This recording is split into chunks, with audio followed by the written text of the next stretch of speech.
For generations, scholars interpreted Urartu as little more than a northern mirror of Assyria, a reactive state forged in the pressure of imperial expansion. Yet the evidence complicates this tidy narrative. Inscriptions speak of kings who claimed divine sanction long before Assyrian armies reached their borders, and archaeological layers reveal a sophisticated administrative world whose origins remain frustratingly obscure. Long before Urartu emerged as a kingdom, the region was home to a mosaic of tribes and small polities. The Assyrians referred to these lands collectively as Uruatri or Nairi, a patchwork of mountain principalities that resisted foreign domination. These early groups left few written records, but their material culture reveals a society skilled in metalworking, horse breeding, and fortified settlement construction. Their interactions with Mesopotamia were complex. Sometimes they traded, sometimes they raided, and sometimes they served as mercenaries in the armies of the great southern empires. Over time, these highland communities developed shared cultural traits, laying the foundation for a more unified political entity. The earliest written references to Urartu appear in Assyrian inscriptions of the 13th and 12th centuries BCE, describing campaigns into the highlands. But it was not until the 9th century BCE that Urartu emerged as a centralized kingdom. The catalyst was the rise of Assyria, a powerful expansionist empire whose military campaigns threatened the independence of the highland tribes. Faced with this external pressure, the leaders of the region began to consolidate power. The first great king of Urartu, Arame, is mentioned in Assyrian texts as a formidable opponent. Though little is known about him, he appears to have laid the groundwork for a unified state, establishing fortresses and rallying the highland tribes under a single banner. The true architect of Urartu's rise, however, was King Sarduri I, who reigned in the early 9th century BCE. He established the capital at Tushpa on the shores of Lake Van, and adopted the Assyrian cuneiform script for royal inscriptions. This was a strategic choice. By using the language of their rivals, the Urartian kings could communicate their power to the wider Near Eastern world. One of Sarduri's inscriptions proclaims, "Sarduri, son of Lutipri, king of kings, ruler of the land of Nairi, has built this mighty fortress." These words, carved into stone, mark the beginning of Urartu's transformation from a collection of tribes into a centralized, militarized kingdom. Under Sarduri's successors, particularly Ishpuini and Menua, Urartu expanded rapidly. They conquered neighboring territories, subdued rival tribes, and established a network of fortresses that controlled key mountain passes and trade routes.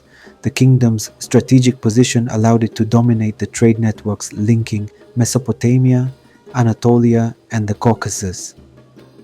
Copper, iron, horses, timber, and luxury goods flowed through Urartian lands, enriching the state, and they invested heavily in roads, canals, and irrigation systems. One of the most remarkable achievements of this era was the Menua Canal, a 50-kilometer engineering marvel that brought water from the mountains to the capital. An inscription along its length reads, "By the greatness of the god Haldi, Menua built this canal. Whoever destroys it, may the gods strike him down."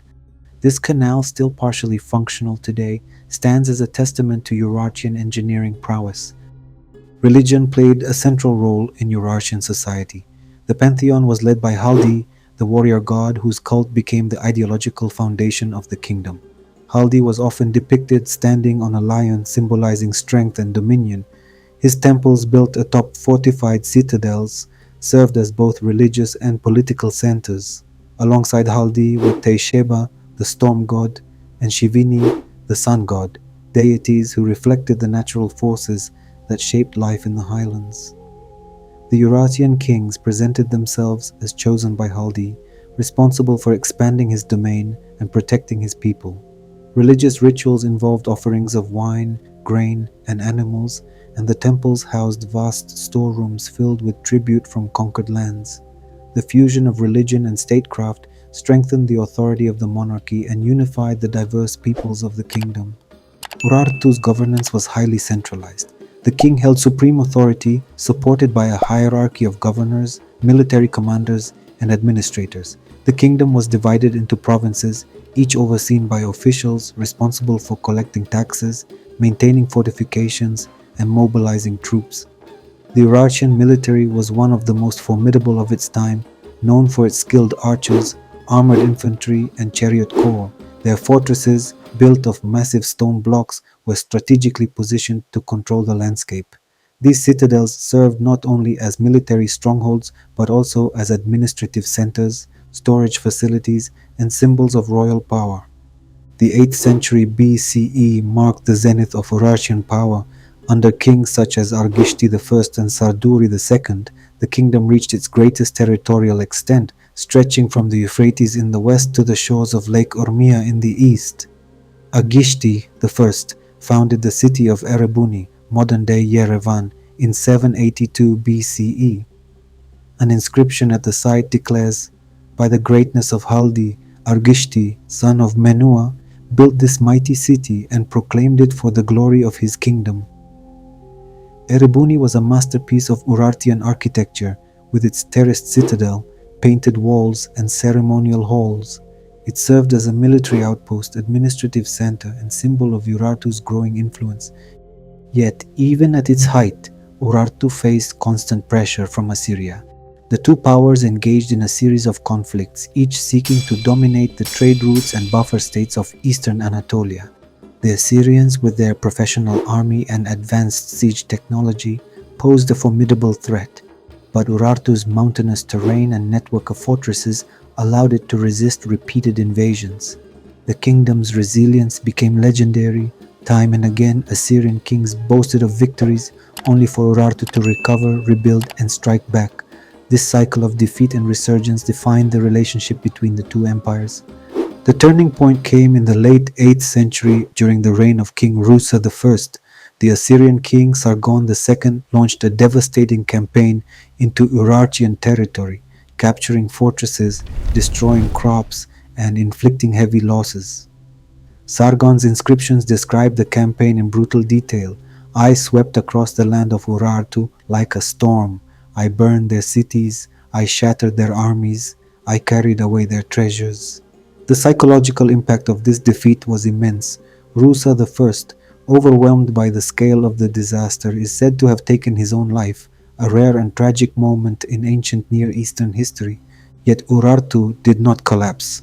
Under Rusa II, the kingdom experienced a remarkable recovery. He rebuilt fortresses, restored irrigation systems, and reasserted control over lost territories. His reign marked a cultural renaissance, with advances in art, metallurgy, and architecture. The citadel of Ayanis, built during his rule, stands as one of the most impressive Urartian monuments ever discovered.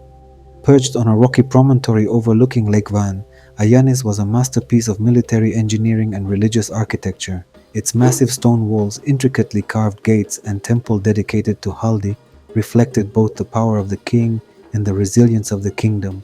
Excavations have revealed storerooms filled with bronze shields, ceremonial vessels, and inscribed offerings, objects that speak to the wealth and sophistication of Urartian society. But the resurgence was temporary. In the 7th century BCE, a new threat emerged from the north: the Cimmerians and Scythians, nomadic horsemen who swept across the region, destabilizing established kingdoms. At the same time, Assyria itself began to weaken, its resources stretched thin by internal strife and external pressures. Urartu found itself caught between collapsing empires and rising nomadic powers. The kingdom struggled to maintain its borders, its fortresses increasingly isolated, its resources strained.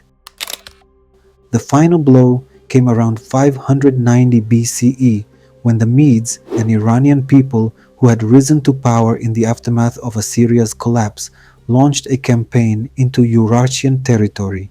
The details of this conquest are sparse, but archaeological evidence suggests widespread destruction. Fortresses were burned, cities abandoned, and the political structure of the kingdom dismantled. The fall of Urartu was swift and devastating, marking the end of a civilization that had endured for centuries.